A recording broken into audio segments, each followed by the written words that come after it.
हा आप्पासाहेब, नमस्कार. नमस्कार. हा. बोला. सुधाकर बोला. तर आप्पासाहेब, विषय असा था की आज एक लोकमतला बातमी लागलेली आहे की त्याच्यात भडगाव तालुका निरंक दाखवत आहे. हा हा हा.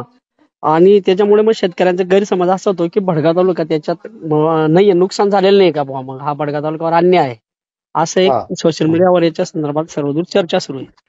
बर हा. बर असा विषय आहे. हा. पहिली गोष्ट म्हणजे मी काल पाचोरा तालुक्यातल्या सगळ्या अधिकाऱ्यांची एक आढावा बैठक घेतली. हो त्यांचं सगळं डिटेलमध्ये काढलं. हो तर आपल्या भडगाव तालुक्यात 100 मिलीमीटर पेक्षा जास्त पाऊस हो हा 28 तारखेला झालेला आहे. हो. हं? हं. आता यांनी लोकमतनी, कारण मलाही सकाळपासून 2-4 फोन आले, जास्त हो आले. हो. लोकमतनी जे निरंक दाखवलेलं आहे हं. तर ती त्यांच्याकडून चुकीने दिली गेलेली ती बातमी आहे. हो. पहिला विषय असा आहे की 27 तारखेला जो पाऊस झाला हं. तो 27 तारखेला झालेला पाऊस हा पाचोरा आणि चाळीसगावला होता, भडगावला कमी होता.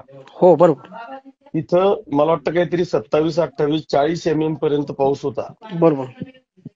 तर 27ला जी बातमी म्हणजे जे रिफ्लेक्ट होतं ते 28ला रिफ्लेक्ट होतं. त्याच्यामुळे भडगाव तालुका 28ला रिफ्लेक्ट झाला नाही.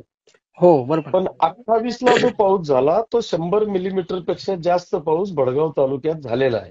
हो आणि त्याचं रिफ्लेक्शन हे 29 तारखेला आलेलं आहे. हो बरोबर. पण लोकमतच्या पत्रकारांनी हं. जळगावहून जे शासकीय अधिकाऱ्यांकडून जे घेतलं हं. ते मला वाटतं एक तर त्या वार्ताहराचं चुकलेलं आहे, हं. पत्रकाराचं चुकलेलं आहे, किंवा तिथल्या यंत्रणेनी ती जी 27 तारखेची आकडेवारी आहे ती यांना दिलेली असावी. हो त्याच्यामुळे मी आपल्याला या निमित्तानं सांगतो की आपण भडगाव तालुक्यातल्या सगळ्या शेतकरी बांधवांना मी आश्वासित करतो की आपण काळजी करण्याची आवश्यकता नाही. हो मी लोकमतच्या संपादकालाही बोललेलो आहे, हो जे अग्रवाल साहेब आहेत. हो ते उद्या 28 तारखेचे जो पाऊस झालेला आहे हो त्याचं मला 29 तारखेला जे रिफ्लेक्शन आलेलं आहे त्याचं जे हो रिपोर्ट गेलेले आहेत हो ते 29 तारखेचे रिपोर्ट तुम्ही तहसीलदारांशी बोलून घ्या. हो आणि भडगाव तालुक्यातल्या सगळ्या लोकांचा जो गैरसमज झालेला आहे, हो सगळ्या शेतकरी बांधवांचा जो समज झालेला आहे तो दूर करा, असं हो. मी माननीय संपादक साहेबांशी बोलणं झालेलं आहे. बरं बरं. हं? चालेल आप्पासाहेब, धन्यवाद. हो हो हो हो. हो.